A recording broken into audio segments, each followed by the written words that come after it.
पर बारिश से सुल्तानपुर में मकान ढहने की घटना सामने आई है। बारिश के पानी से टूटी दीवार की पट्टियां, पत्नी की मौत हुई है इस घटना में और पति हुआ है घायल।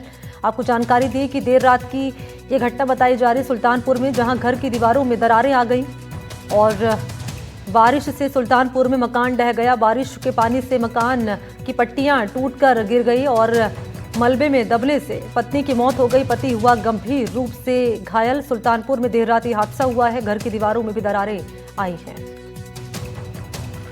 तस्वीरें भी आपके सामने रख रहे हैं, कैसे ये घटना सामने आई वो जानकारी आप तक पहुंचा रही हैं। तो हादसे में पत्नी की मौत की खबर है और पति हुआ है घायल। बारिश से सुल्तानपुर में मकान ढहने की ये घटना सामने आई है। बारिश के पानी से टूटी दीवार की पट्टियां, हादसे में पत्नी की मौत हुई है और पति गंभीर रूप से घायल बताया जा रहा है। सुल्तानपुर में देर रात ये हादसा सामने आया और सहयोगी शाकिर अली इस वक्त हमारे साथ कोटा से मौजूद हैं। शाकिर, कैसे ये घटना सामने आई है और जरा ये बताएं कि पति क्योंकि घायल बताया जा रहा है, उसकी क्या कंडीशन है?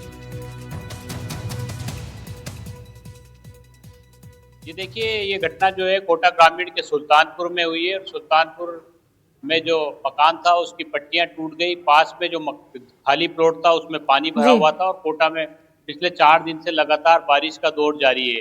तो जो घटना हुई है वो सुल्तानपुर के नगर पालिका के नज़दीक जो मकान था, उस मकान की दीवार गिरने से उसमें पट्टियां गिर गई। यास्मीन और जावेद जो दंपति हैं वो दोनों उस कमरे में मौजूद थे। पट्टियां जब टूटी तो वो दोनों पति पत्नी जो है उसमें नीचे दब गए। जब अस्पताल ले जाया गया तो पत्नी यास्मीन की जो है वो मौत हो गई और जावेद जो है उसका इलाज अभी चल रहा है।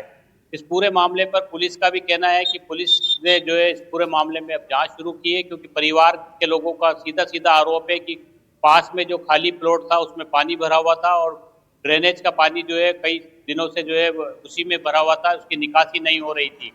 जिस तरह से लगातार बारिश का दौर यहाँ पर जारी है और ऐसे में कई सारे कच्चे मकान भी ढह गए हैं।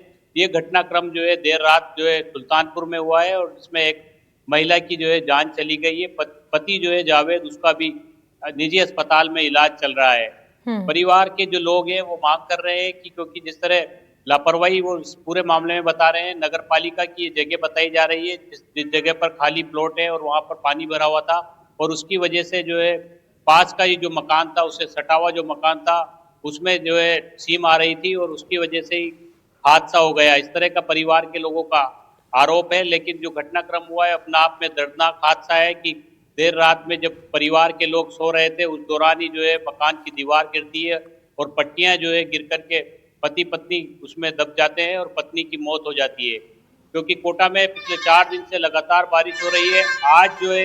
आज मौसम थोड़ा साफ नजर आ रहा है, धूप खिल रही है, लेकिन कोटा के निमोदा, सुल्तानपुर, बूंदी के कापरेन, केशोरायपाटन सहित कई जो इलाके हैं वहाँ पर जो है मूसलाधार बारिश ने जो कहर बरपाया है, उसकी जो तबाही हुई है वो तबाही के मंजर जो है अब सामने निकल करके आ रहे हैं। कई बड़ा नुकसान जो है कोटा संभाग में इन दिनों हुआ है।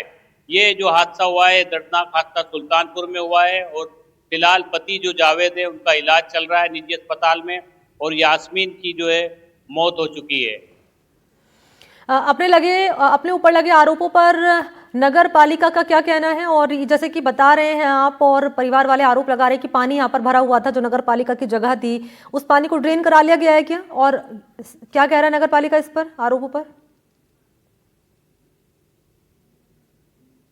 जी देखिए, अब ये जांच का विषय हो जाएगा, क्योंकि पुलिस इस पूरे मामले में जांच कर रही है। जो इलाके के डीएसपी हैं शिवम जोशी, उनसे जो बातचीत हुई है उसके मुताबिक वो उनका कहना है कि अब पूरे मामले में जांच की जा रही है कि जो खाली प्लॉट था ये नगर पालिका का था या किसी की निजी संपत्ति थी। लेकिन इस तरह की कई जगह कोटा में और कोटा संभाग में नजर आती है जहाँ पर खाली जगह है, वहाँ पर पानी जमा है और कई बार हादसे भी सामने आते हैं। कई जगह ऐसे गड्ढे भी हैं जो खाली प्लॉट पड़े हैं, वहाँ पर अवैध खनन भी लोगों ने कर रखा है और वो तालाबों में तब्दील हो गए हैं इन दिनों, तो वहाँ पर भी हादसों का अंदेशा है। तो कहीं ना कहीं एक ऐसी बड़ी जरूरत इस बात की भी है कि ऐसी जगह जहाँ पर खाली प्लॉट है, वहाँ पर पानी जमा है, जहाँ हादसे होते हैं, वहाँ पर अब सख्ती से कार्रवाई की जाए। जिनके प्लॉट है उनको नोटिस जारी किए जाए, उनके खिलाफ कार्रवाई की जाए, ताकि उन जगहों को जो है व्यवस्थित, वहाँ असुरक्षा का माहौल ना हो, इस तरह के हालात बनाए जाए। फिलहाल क्योंकि मानसून का दौर जारी है, आज जरूर बारिश का दौर कोटा में थमा है, लेकिन पिछले दिनों जो बारिश हो रही है 4 दिन से, उससे जो है जनजीवन पूरी तरह से प्रभावित हो रहा है। कई रास्ते अवरुद्ध हो गए थे। अभी फिलहाल जो है 2-3 रास्ते जो है वो खुल गए हैं। कोटा सुल्तानपुर इटावा मार्ग जो है वो अब खुल गया है। इसके अलावा कैथून पुलिया पर जो पानी आ गया था वो पानी भी अब उतर गया है। तो जिंदगी अब पटरी पर लौट रही है, लेकिन बर्बादी जो हुई है 4 दिनों में वो मंजर भी साफ तौर पर नजर आ रहे हैं। सही कह रहे हैं शाकिर आप कि अगर ऐसी कोई खाली जगह है तो वहां पर अगर असुरक्षा का माहौल है तो तुरंत कदम उठाने की जरूरत है ताकि ऐसी ही जो घटना है वो सामने ना आए। शुक्रिया आपका शाकिर तमाम जानकारी के लिए।